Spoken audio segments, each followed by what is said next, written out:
Muy buenas tardes, amigos. Hoy tengo el inmenso placer de entrevistar nuevamente a una legendaria colega, la prestigiosa periodista colombiana en los Estados Unidos, Isabel Cuervo. Muchas gracias, Isabel, por aceptar mi invitación en estos momentos tan intensos para los periodistas y para el mundo entero, que es lo más importante, para nuestra audiencia también, que estén o no estén en Estados Unidos, siguen el pulso de esta elección histórica obsesionados, y yo creo que tienen razón porque estas elecciones son más que atípicas. ¿Qué opina usted, querida Isabel?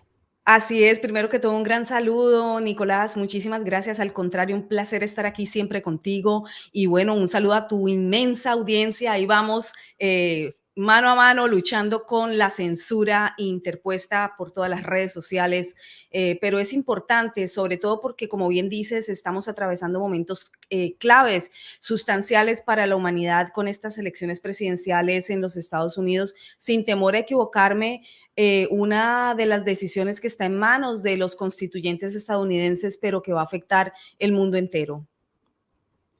Lo que le quería preguntar primero sobre este particular rally es, ¿qué tiene usted para comentarle al público, para exponer sobre esta increíble saga de atentados contra Trump que lo posicionan en un récord histórico? Gerald Ford, el expresidente republicano, sobrevivió 2 atentados. Bueno, Trump, 4. Si aceptamos el último, ¿no? Que es un poco controversial, el último en Coachella era una persona vinculada al Partido Republicano, un declarado fan de Trump, es un poco sospechoso, pero bueno, ya con 3, de todas formas, era un récord. ¿Cómo puede ser que tantas veces se haya puesto en riesgo la vida de un expresidente y un candidato presidencial del país más poderoso del mundo? Sí, es increíble, pero a la vez no me extraña de ninguna manera, sobre todo sabiendo lo poroso que está ya el FBI, que están los servicios de seguridad, pues, presidenciales. Sobre todo eso porque sabemos perfectamente que Donald Trump no solamente ha tenido que enfrentar persecución política y persecución judicial, sino que también ahora está teniendo que temer en cada uno de sus movimientos por supuestamente es, por supuesto, por su vida, ¿no? ¿Qué es lo que está ocurriendo con el servicio secreto? Bueno, el servicio secreto no está realmente a la altura de lo que debería estar haciendo. ¿Y por qué? Bueno, esto venía de meses atrás, cuando ya se estaba discutiendo justamente desde inicios de este año que se le proveyera mayor seguridad a Donald Trump, no solamente como expresidente, que como expresidente goza del servicio secreto para su protección. Todo expresidente va a tener de por vida una protección por ese servicio secreto con un cuerpo de seguridad estipulado para todos por igual, pero se había reducido la seguridad del expresidente Donald Trump y estaban solicitando mayor protección. Tampoco, por ejemplo, le fue dada al candidato Kennedy, jamás le dieron protección a Bob Kennedy Jr., que recordarás que se postuló como candidato presidencial, pero obviamente todos los medios hegemónicos de comunicación al unísono, igual medios independientes, pero muy bien pagados, pues siempre lo calificaron como un teórico de la conspiración, como un loco, un desquiciado. Así que su candidatura, aunque fuese un Kennedy, pues nunca tuvo de la aceptación, digamos, de los medios hegemónicos, sino que al contrario, fue destruido a nivel de imagen, fue destruido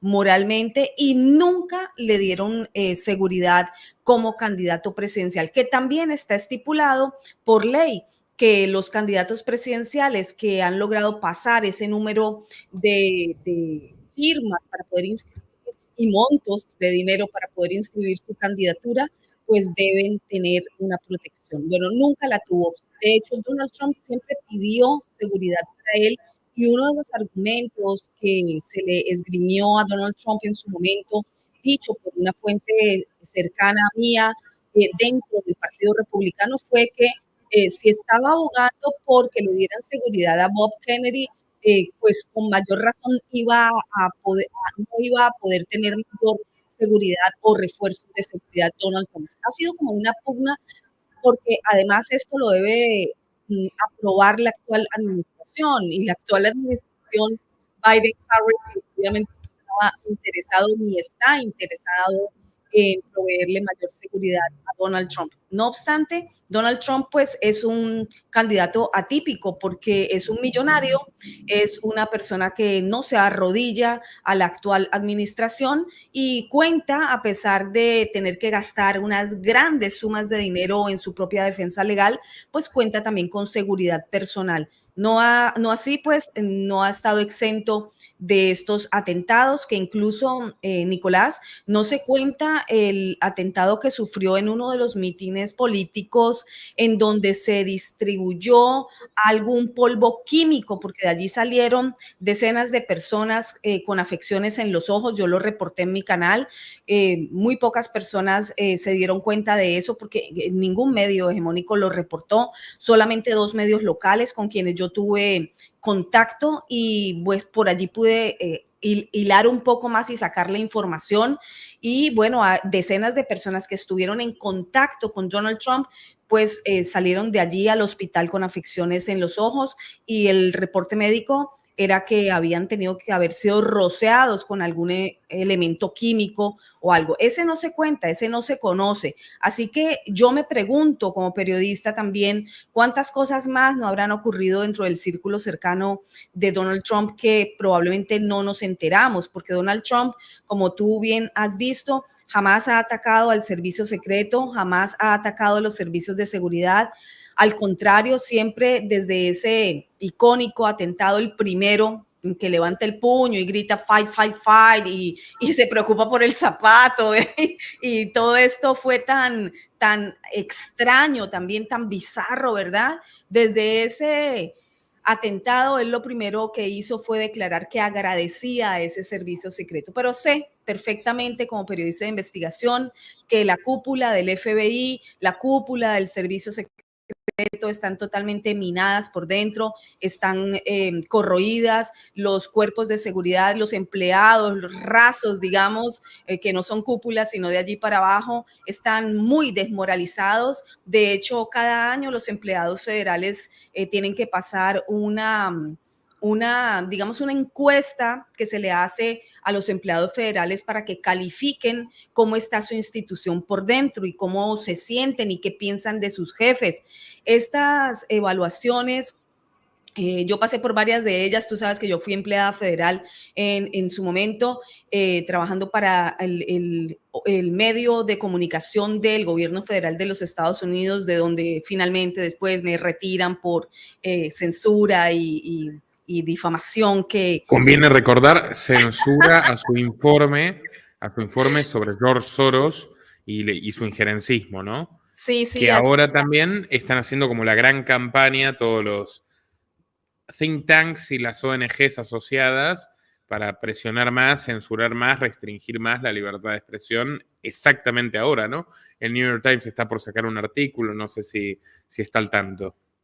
sí, sí, así es, exactamente. Y entonces, bueno, pues volviendo a la situación de lo de los exámenes o las pruebas que se hacen a los empleados federales, he tenido el reporte de varias fuentes internas, FBI, Servicio Secreto, CIA. Yo estoy en constante rotación averiguando cómo están estos órganos por dentro. Pues en una de estas charlas, digamos, me enteré que este año volvieron y se rajaron, les fue pésimo, les fue malísimo. Esas cúpulas que dominan esos entes, pues no están dando lo que deben dar, son altamente criticadas por los empleados y los empleados están ampliamente desmoralizados. ¿Qué quiere decir? No confían en sus jefes, no confían en la institución, no es sino ver también el FBI, el comportamiento bochornoso que ha tenido después de los atentados a Donald Trump.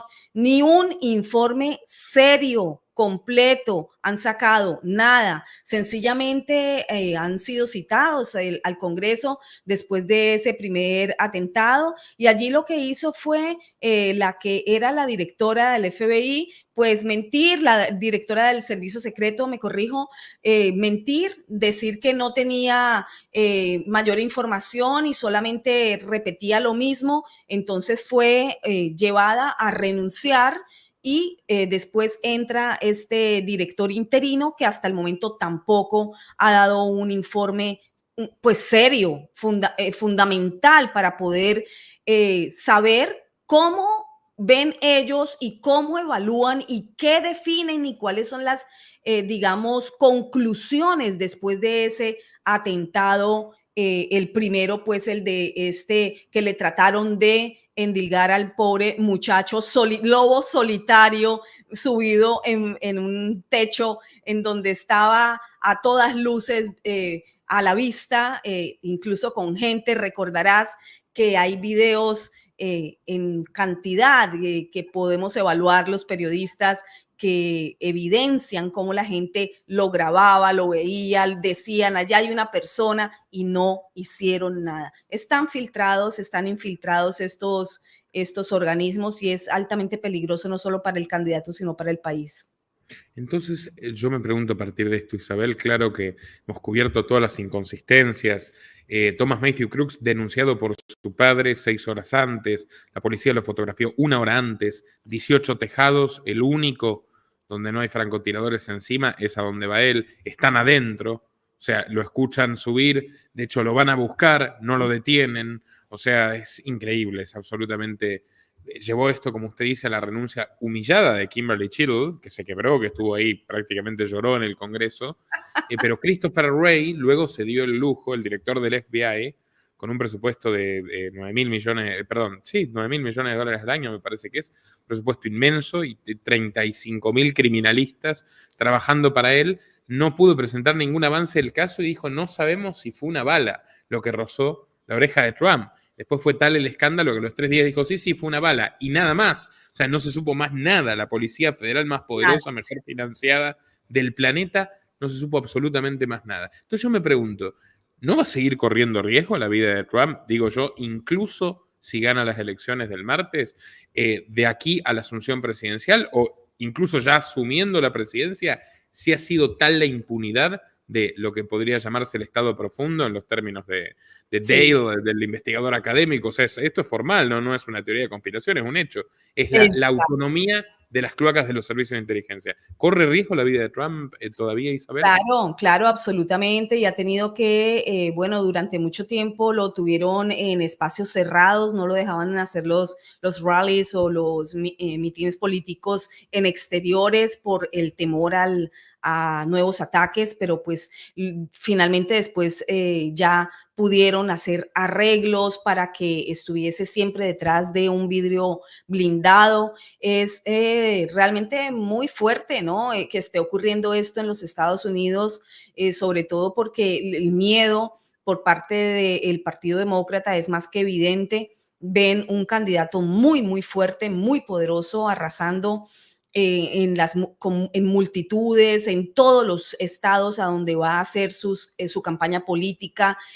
Son miles y miles y miles. Acaba de llenar el Madison Square Garden, como tú bien sabrás, en Nueva York, un estado absolutamente demócrata, totalmente azul, totalmente manipulado y puesto en declive terrible sobre todo en estos últimos años por los demócratas, pero mucha gente está abriendo los ojos en torno al engaño demócrata, no necesariamente a lo benévolo de Donald Trump, porque sabes bien, no hago defensa de ningún político, de ningún partido, pero las cosas como son, ¿verdad? O por lo menos como medianamente uno puede comprenderlo desde el acervo, digamos, informativo que uno tenga, el análisis que uno pueda realizar. Y como siempre es factible equivocarse, pues es mejor nunca defender políticos, porque lo que la historia sí le ha enseñado a uno es que todos en algún momento fallan, todos en algún momento lo decepcionan a uno como votante, porque bueno, son seres humanos, no son perfectos, o en algún momento son corrompibles o no, ¿verdad? Pero o no cumplen todas las expectativas tampoco que uno tenga. Probablemente también uno pueda tener expectativas diferentes con los políticos en determinados temas, sin lugar a duda. Pero entonces es mejor defender ideas, es mejor defender conceptos y sobre todo resultados. Aquí lo que estamos viendo es un político que ya probó 4 años, que para extrañeza de muchos, incluida aquí esta servidora, pues resulta que puso el país a andar y lo administró de una manera que en la que lo que personalmente a mí como ciudadana estadounidense viviendo acá bajo ese gobierno, pues me pareció increíble ver cómo unificó en prosperidad las clases sociales. Es decir, veníamos de un gobierno de Obama que suponíamos iba a ser extraordinario por todo lo que digamos, esa verbalización tan adornada de Obama vende y no vendía, vende porque lo sigue haciendo y resulta que pues hubo mucho fracaso y mucha desvalorización realmente humana dentro de esa administración de Obama, en donde hubo una gran persecución, por ejemplo, a los inmigrantes, en donde hubo una cantidad de redadas en centros de trabajo, en centros donde los inmigrantes que estaban laborando, que estaban pagando impuestos, fueron llevados a deportar por esa administración Obama, en donde niños fueron separados de familias y entonces los medios de comunicación no hablaban de división familiar como lo hicieron después con un Donald Trump. Entonces llega Donald Trump y se retira sobre todo esos fondos gigantes de Estados Unidos a organismos transnacionales, que lo que están haciendo según el concepto de Donald Trump era el uso de los dineros públicos de los estadounidenses para poder continuar en ese avance hacia el globalismo. Recordarás tú esa comparecencia de Donald Trump en 2018 en la ONU, en donde les canta la tabla y les dice de frente: globalismo no, conmigo no van a contar, no voy a entregar a Estados Unidos al globalismo. Esto en este momento se definirá entre patriotas o personas que realmente se van a vender a las garras del globalismo y pues todo el mundo dentro de esa ONU quedó como frío por esas declaraciones de ese multimillonario que se supone que debería ser parte de esa élite global. Pero entonces todos esos fueron como contraposiciones a lo que uno podría esperar justamente de él como líder político, y bueno, llevó a una estabilidad económica bastante importante a Estados Unidos, igualando también clases sociales, permitiéndole a las clases menos favorecidas prosperar. Eso fue muy notorio, y si bien por supuesto su retórica antimigrante es fuerte, la realidad es que deportó menos personas que la era Obama. No solamente deportó menos personas, sino que también se agilizaron los procesos de legalización de quienes iban por la vía justamente legal, que es lo que no está ocurriendo ahora en esta era Biden-Harris, en donde abren las fronteras. No solamente es lo que digo yo, una frontera sur de los Estados Unidos porosa, sino absolutamente abierta de par en par, incentivada esa migración descontrolada, que realmente lo que está incentivando es el tráfico humano, la trata de blancas, el tráfico sobre todo de menores con explotación, no solo en Centroamérica, ni en esa frontera, dentro de los Estados Unidos. Eso ya lo he denunciado en entrevista con fuentes altamente confiables, en cámara, en directo, en mi canal. Tú lo has visto, Nicolás, o espero que lo hayas visto. Claro que lo vi. Y Es un allí, informe sólido, además. No es gracias. que uno habla de ocurrencias, están las evidencias ahí, claro que sí. Y no Sí, olvidemos a John McAfee, el magnate tecnológico que cuenta, que dona unas computadoras afirma que tiene las pruebas de que Hillary Clinton, secretaria de Estado de Obama, estaba comandando una gran organización de tráfico, o por lo menos dentro de su departamento de Estado. Había redes criminales de este tipo, y bueno, McAfee, que se tatuó que no se iba a suicidar, termina apareciendo ahorcado sórdidamente en una celda de España, huyendo hace tiempo ya, ¿no?, del gobierno de Estados Unidos. Es como que ¿no le parece, Isabel, que muchos hispanos hoy en Norteamérica dicen esto yo ya lo vi, lo sufrí en Venezuela, o lo sufrí en Cuba, o lo sufrí en Nicaragua?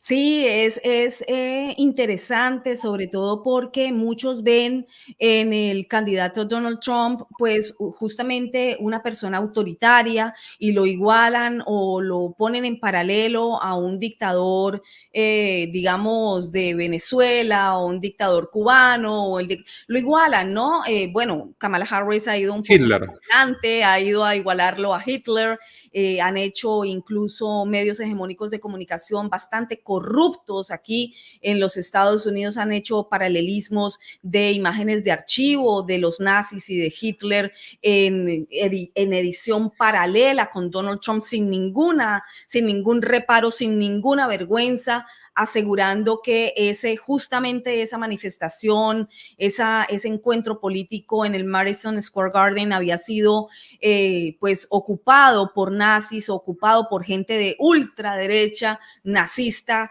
que fue a oír a ese líder nazi, al igual que ocurrió allí a inicios del siglo pasado, y editaron esas imágenes de esa manera, una cosa vergonzosa, porque aquí no están atentando contra la figura de un candidato presidencial solamente, aquí están atentando contra la dignidad y el derecho y la honra de todos los constituyentes, es decir, de todas esas masas enormes, más de 20,000 personas había allá dentro del Madison Square Garden y se calcula que fuera quedaron muchos más.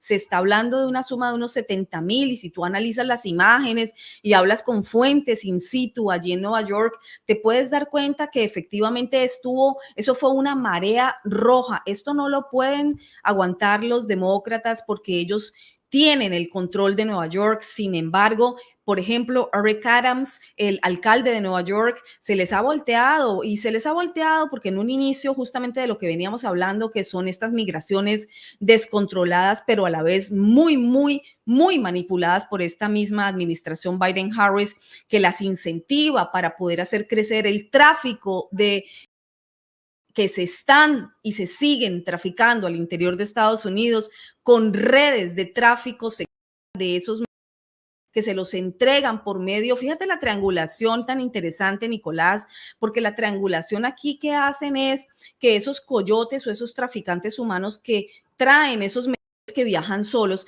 es que cómo pueden viajar solos más de 30,000 niños, más de 40,000 niños, y no me atrevo a decir un número exacto porque cada vez que reviso la data ha subido y se ha ampliado de forma extraordinaria por día, por día. Desaparecieron los carteles, me decían algunos amigos en Estados Unidos, que solían estar impresos en los cartones de leche de se busca. Sí. Ya es como que es un tema que está debajo del radar, que no tratan el New York Times, el Washington Post, ni por decoro. Y uno dice, wow, ¿no? Porque son las peores cifras de la historia de niños desaparecidos. Y ahora en Nueva York, en la cárcel donde Jeffrey falleció, está Diddy Combs, que está el tuit de Kamala agradeciéndole. También convengamos que era amigo de Trump y Trump inauguró el restaurante y todo, pero bueno, sus vínculos, es recaudador del Partido Demócrata hace 4 elecciones consecutivas, tiene la foto con Obama, la foto con Hillary Clinton, fue uno de los principales impulsores de la campaña de Biden y bueno, Harris ni hablar.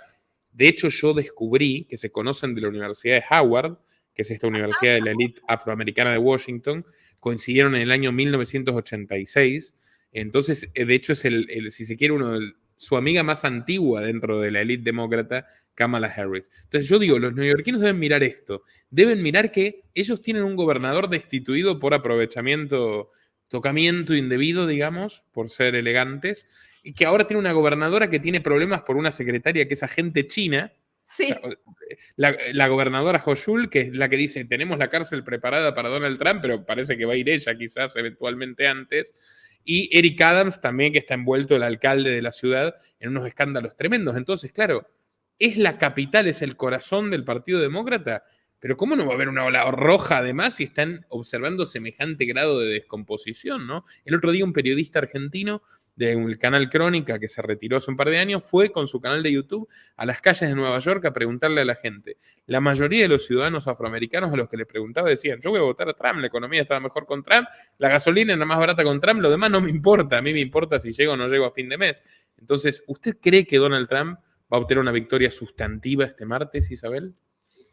Es probable porque aquí lo que estamos viendo es la repetición de defectos de repúblicas bananeras. Y eso no es exagerado decirlo. A muchos estadounidenses le molestará, pero lástima que les moleste porque es peor que suceda y no decirlo. Y ya todo el mundo no cree igual en las fuertes instituciones que han sostenido el sistema estadounidense durante tanto tiempo, en esa imagen de luz y de guía para las democracias, las otras democracias o los países que intentan por lo menos simular que viven en la democracia. Pues gravísimo. Estados Unidos ya no es el país que era hace muchas décadas atrás. Yo estoy de acuerdo con la mayor parte de lo que usted comenta. Obviamente no estamos defendiendo ningún tipo de violencia, ni se promueve, ni siquiera se justifica, pero también hay que ver que se recuerda constantemente la muerte de la mujer policía en el Capitolio, pero no se recuerda la de los manifestantes. Así o sea, también algunos eran civiles que no estaban haciendo ninguna acción violenta. Algunos ni siquiera ingresaron de los que murieron en aquella oportunidad. La justicia fue especialmente draconiana con los que están presos. Incluso, bueno, se han reclamado familias, abogados por tratamientos médicos que no se les concedieron permisos que incluso se les dan a asesinos seriales. Y uno dice, wow, ¿no? Qué encono, qué grado de politización de las instituciones. Esa es la frase, uno de los eslogans de Kamala Harris, pasar la página. Pero aquí en Estados Unidos no se puede pasar la página tan rápido para algunas situaciones, porque Estados Unidos, repito, está siendo muy objeto de fiscalización de personas que sí son conocedoras del Estado, que sí son conocedoras de las instituciones y están buscando realmente ahondar qué está ocurriendo allí, porque si no el país se acaba de desmoronar. Pero Sí. Esta fragmentación social me dispara una de las últimas dos preguntas que quiero hacer, porque sé que tiene que hacer otra entrevista, Isabel, y quiero aprovecharla. Es súper interesante escuchar su exposición, como siempre, además, tan bien argumentada y con ese vocabulario tan rico que caracteriza, permítame decirlo, a los colombianos, ¿no? Que hablan el mejor español desde mi punto de vista. Bueno, una pregunta es, Policy Horizons, que es un instituto del gobierno canadiense, elaboró un reporte de riesgos de seguridad nacional este año donde mencionan una posibilidad a corto plazo de un enfrentamiento armado, una guerra civil en los Estados Unidos, por la descomposición de la democracia, por el enfrentamiento social.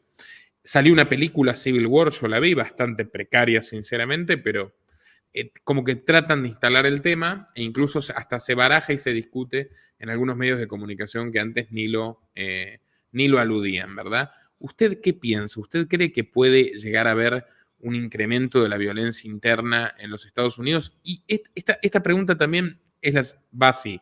Los antifas son gente que también ha realizado atentados, que ha destruido propiedad privada, que ha agredido a personas inocentes. Entonces, si gana Trump, ¿no hay posibilidades también de que esa gente actúe? Porque cada vez hay más demócratas armados. Por ejemplo, se han hecho censos de que los demócratas, irónicamente, aunque votan candidatos antiarmas, cada vez están comprando más armas. Muchos serán ciudadanos que quieren defenderse de la creciente inseguridad producto de la deficiente administración demócrata, pero otros quizás tengan otras intenciones. Sí, es muy normal para el estadounidense tener armas para defensa, ¿no? Sabes bien que está incluso contemplado en la Constitución, pero como tú bien dices, los mismos demócratas pues son bastante hipócritas en ese sentido, a tal punto que la misma Kamala Harris en una entrevista reciente le dijeron, le estaban hablando de algún tema y ella no sé por qué sacó a la luz que ella tenía un arma y que con esa se defendía. Y después dijo, ops, creo que no debió haber dicho esto, pero bueno, mi equipo se encargará de esto y suelta la carcajada que siempre suelta. Ella es bastante risueña, sobre todo en momentos en que no hay mucho de qué reírse a carcajadas en el país, dado que ella es tan, digamos, responsable de la decadencia y del declive de los Estados Unidos, no solo en lo económico. Aquí hay una economía en franca decadencia, una inflación extraordinaria, histórica, que niegan y que tapan desde el discurso, pero que evidentemente cualquier persona se puede dar cuenta con el solo hecho de ir a la tienda a tratar de comprar productos básicos como agua, pan, leche, huevos. Bueno, en fin, esto no lo cree el pueblo. Si a eso le sumas el detonante no solamente de la gran, digamos, campaña política de desprestigio, de palabras fuertes, de palabras soeces, de lado y lado, en donde se está subiendo la temperatura cada vez más y cada vez más y cada vez más, en un ataque en donde no se discuten los planes de gobierno, sino que se discute si le dijeron al pueblo basura o no le dijeron basura, o si eres nazi o si no lo eres. Es gravísimo, porque en esto emboban al pueblo. Pero contestándote puntualmente la pregunta con respecto a si podría haber un detonante de violencia, claro, lo podría haber si gana Donald Trump o si gana Kamala Harris, porque aquí lo que está pasando es que el pueblo en su mayoría está harto, supremamente harto de cómo están llevando el país en lo económico y sobre todo en lo cultural. Aquí la gente ya está reclamando el por qué los padres de familia, por ejemplo, son perseguidos por ese mismo FBI, hoy tan en el ojo público, que persigue padres de familia que reclaman en las escuelas que por qué le enseñan a sus hijos o adoctrinan a sus hijos bajo esa agenda LGBTista, o por qué les autorizan las lecturas infantiles en las escuelas por medio de transgénero o drag queens, con libros que tienen palabras e ilustraciones de alto calibre sexual. Esos padres han sido puestos en listas de vigilancia del FBI.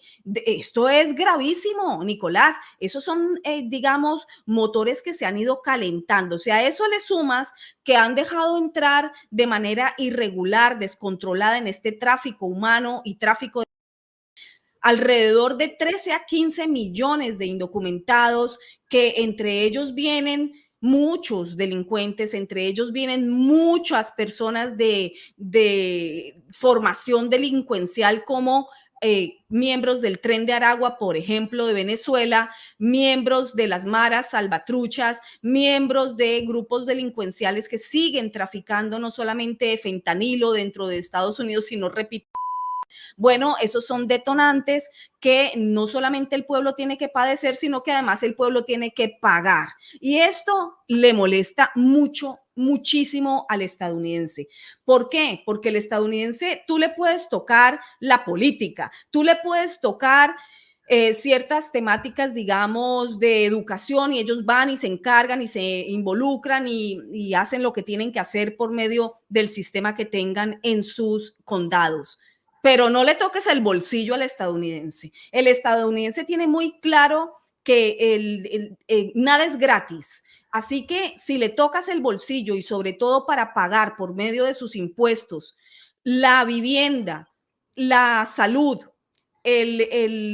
la alimentación de casi 15 millones de inmigrantes que han inundado las principales ciudades de los Estados Unidos, pues eso ya ellos lo están viendo y no está bien. ¿Por qué? Porque aquí hay veteranos y aquí hay ciudadanos que llevan años y años pagando sus impuestos para poder tener un retiro digno, que no lo están viendo, sobre todo en esta administración, para poder tener un seguro de salud, que es uno de los seguros de salud más caros del mundo. En Estados Unidos es prohibitivo enfermarse, porque aquí no hay seguridad social como en otros países en donde al menos la salud está garantizada. ¿Por qué? Bueno, porque aquí consideran y lo venden tanto republicanos como demócratas, consideran que si tú no pagas el servicio de salud es porque va a ser de facto deficiente. Esto es grave porque aquí hay gente que está teniendo que elegir entre comprar sus medicinas o poder comprar comida. Y esto no había pasado antes en los Estados Unidos. Aquí hay gente que está viendo que Nueva York, que Los Ángeles, que San Francisco son ciudades que no es que estén en decadencia, es que ya las acabaron. Por eso, volviendo a Eric Adams, el alcalde de Nueva York, que dijo, no, pero si esta es una ciudad santuario, mándennos acá a los inmigrantes, no hay problema. Y en San Francisco también, en Los Ángeles, bueno, pero Eric Adams sí llegó y dijo, un momento, no, esto tienen que pararlo porque ya el estado de Nueva York y particularmente la ciudad de Nueva York, pues ya no tiene fondos, porque Nicolás, el negocio es redondo. Estos inmigrantes por cientos que se tomaron Manhattan, los alojaban en hoteles de lujo de la Séptima Avenida, que se pagaban con dineros de los contribuyentes. Esos hoteles quedaron destrozados. Hay gente todavía allí metida que no han podido sacar. Están las calles de Manhattan inundadas de bandas que roban, que asaltan y que atacan, por ejemplo, a las mujeres de manera, digamos, obscena, sí, completamente obscena y a plena luz del día, ¿no? no, y sin escatimar quién es o quién no, sino de manera aleatoria. Entonces, esto lo está viendo el estadounidense y está diciendo un momento, esto no puede ocurrir. Se han metido a ciudades tan pequeñas. Lo que usted está sugiriendo es, obviamente que no es algo que no lo estamos proponiendo ni incentivando, sino que es una observación de la realidad. En una situación tan extrema, en una situación tan viciada, algunos pueden decir, bueno, si a mí nadie me defiende, yo voy a tomar las armas para defenderme a mí mismo. Así es, esa es la conclusión, hacia allá están yendo y por supuesto la gente está en el debido derecho de defenderse, porque no hay nada más estadounidense que decir, yo tengo derecho a defender mi propiedad. Eso es clave en la cabeza del estadounidense y eso no se lo va a sacar nadie. Isabel, última pregunta, porque no quiero robarle más tiempo, pero está súper apasionante su análisis, y es la siguiente. ¿Usted se imagina ante una eventual victoria de Trump, que ya hemos visto que usted tiene su escepticismo por todo el cuadro institucional que ha descrito, una eventual victoria de Trump va a poner particularmente tristes a gente como Gustavo Petro, Gabriel Boric, Lula da Silva, Luis Arce o Evo Morales, depende quién se quede con el poder en Bolivia, pero bueno, esa línea. ¿Y qué piensa que ocurrirá con la dictadura de Maduro en el caso de una eventual victoria de Trump? De Trump, bueno, se le daña el negocio que tiene con Biden, porque con esta desadministración le ha ido muy bien. Le mandó el testaferro, Alex Saab, le mandó... Y ahora es ministro. Ahora es ministro. Imagínate. Pero fíjese qué locura. Supuestamente tienen que buscar a Maduro y a Diosdado, porque están las órdenes de la justicia americana de arresto. Sí, pero en lugar de que el ministro venezolano termine en la cárcel de Estados Unidos, de la cárcel de Estados Unidos el delincuente va a ser ministro venezolano. Es una cosa alucinante. Correcto, y lo saben. Tú sabes que esto no, sobre todo a los politiqueros mayores como un Joe Biden que duró más de medio siglo viviendo justamente del erario público, pues sabe muy bien lo que iba a pasar. No me diga que fue por un intercambio de otras personas. Esto es alta política. Le mandó el testaferro para que puedan seguir teniendo cómo hacer circular esos millones de dólares que sostienen esa tiranía en Venezuela. Y todo el mundo lo sabe, porque es que no puede ser que todo el mundo sea más inteligente que los políticos de marras. Así que se lo han mandado justamente porque era persona clave. El testaferro es quien le iba a garantizar ese sostenimiento de muchos años más a esa dictadura de Venezuela. Y después le manda también los narcosobrinos. Cuando también, pero todo lo pueden poner en el papel, 15 millones por la cabeza de Maduro, 10 por la de Diosdado, pero todo esto, ¿a dónde queda? Si van años desde que se firmó esta circular de recompensa y todos sabemos dónde están. Entonces, ¿Cuál es y ellos salen, entran, acaba de ir a los BRICS allá a arrodillársele a Putin en Maduro. ¿Y qué pasó? Nada, salió de Venezuela y no ocurre nada, porque el negocio está muy bien montado. Sabemos que los dineros del narcotráfico pues son ilimitados, no se le van a acabar nunca, y si le dan aire, si le dan oxígeno, como devolverle el testaferro, pues aún mejor. Y por supuesto que todo es una gran hipocresía, porque debajo de todo esto, o muy a la vista, más que debajo, muy a la vista, Joe Biden nunca paró negociaciones de petróleo con Venezuela. Estados Unidos es el mayor comprador de petróleo de Venezuela. Entonces, ¿cuál es el discurso? El discurso es uno, pero la realidad es otra. Es lo mismo que ocurre con Cuba. Con Cuba se negocian grandes cantidades, sobre todo de productos de agricultura.